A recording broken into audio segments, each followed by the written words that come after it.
All I wanted to do was just get in a room with other musicians and make music. But unfortunately, that was at a time when that was almost impossible to do. It was illegal.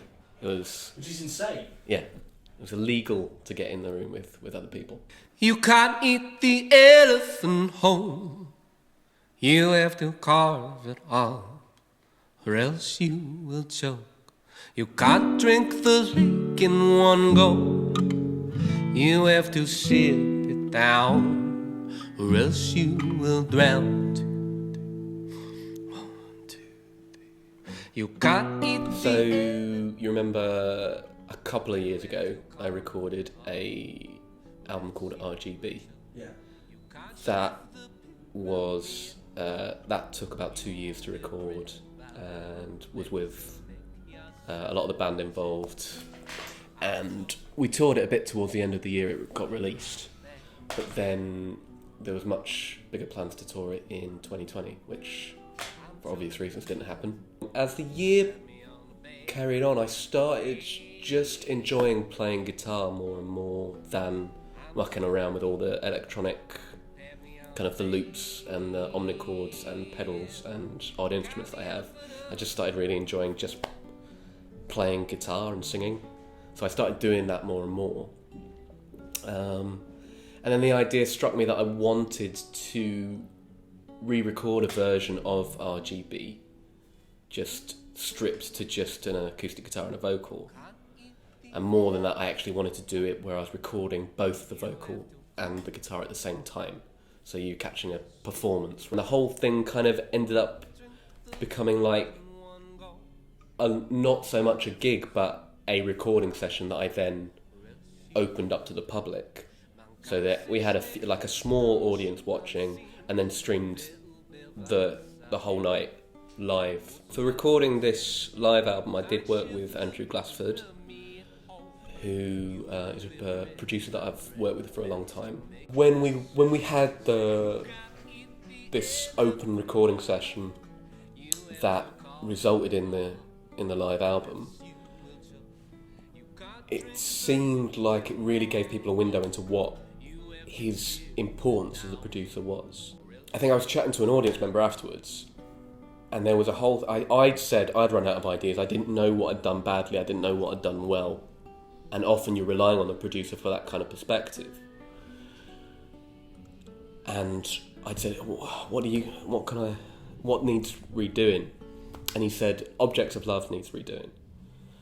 Which I thought had gone all right, and actually the person I was talking to in the audience said I couldn't understand why he'd said that. I couldn't understand why we were going to listen to it again. It felt like it went fine the second time. And then the minute you started playing, it was clear that he knew that you had a better performance in you. And I think that's the important thing. And me and Andrew have known each other for a long time, and he knows... He was able to, determine that I was able to do better.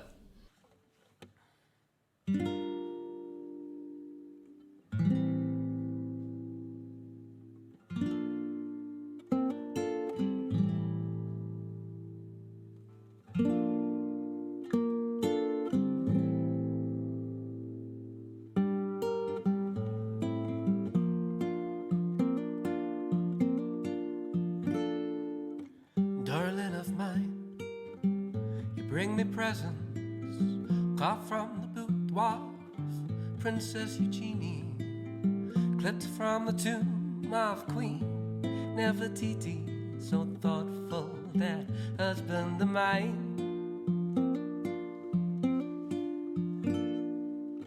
Darling of mine, you bring me gifts, flowers from the dirt of Washington's grave, tokens of loyalty, honest and brave, that sweet thought, husband of mine.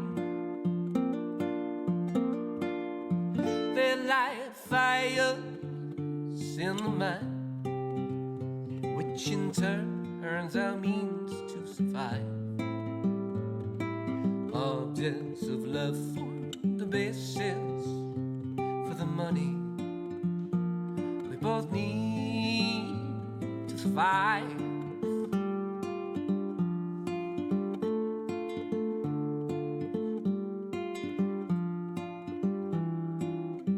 Darling of mine, I brought you trinkets, scraps of silk from the barmaids in Stratford, cloth and rag from the barmaids in Salford. Gullible darling of mine, oh, darling of mine, would you believe these flowers aren't really from Washington's grave? I picked them down by the canal in the rain.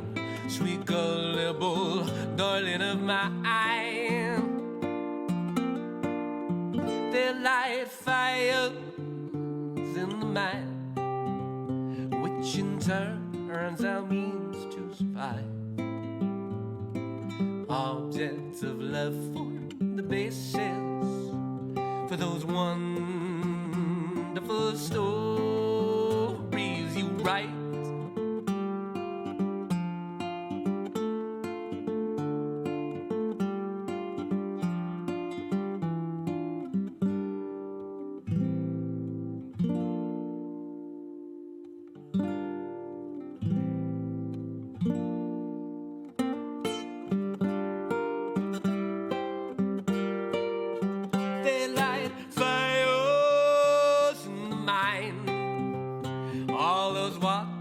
And trifles and baubles and liars, objects of love for the basis for those things we both need to survive.